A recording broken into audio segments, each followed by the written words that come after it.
చేవేళ్లలో BRS నాయకులు ధర్నా చేపట్టారు. ఎలాంటి షరతులు లేకుండా రైతులకు రుణమాఫీ చేయాలని డిమాండ్ చేశారు.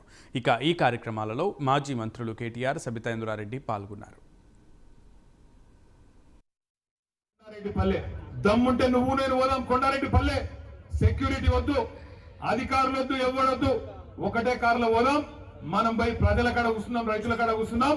నీ ఊళ్ళే, నీవు సొంత ఊళ్ళే రైతుల కింద 100% రుణమాఫీ అయిందని చెప్తే నా రాజీనామా అక్కడనే వాడేసి అక్కడికి పిలుస్తాను. నేను ఇంకొక మాట కూడా అన్నా, సరే కొండారెడ్డి పల్లె పోయేందుకు నీకు ముఖం లేకపోతే కొడంగల్ పోదాంపా, కోసికి పోదామా, దౌలతాబాద్ పోదామా, బొమ్మరాజ్పేట పోదామా, ఇంకేడికి పోదామా చెప్పు, గుండమల్ పోదామా, యాడికి పోదామా చెప్పు. ఆ మండలం పోయి కూర్చుందాం. ఎంత అయింది రుణమాఫీ?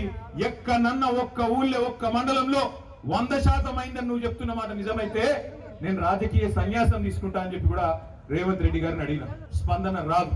ఎందుకంటే పచ్చి దగాబాజ్ ముచ్చటాన్ని ఆయనకు కూడా తెలుసు. ఇక అన్నింటికన్నా హైలైట్ ఏంటంటే 49,000 కోట్లకి వెళ్ళి మొత్తానికి 17,700 కోట్లకు కట్ చేసుకుంటా కోసుకుంటా తీసుకొచ్చింది. మేమందరం ఏమనుకున్నాం, 17,000 కోట్లు నిజంగానే పడ్డాయేమో అకౌంట్లో అని మేము అనుకున్నాం. ఉప ముఖ్యమంత్రి బట్టి విక్రమార్క గారు సావు కబురు సల్లగా చెప్పిండు.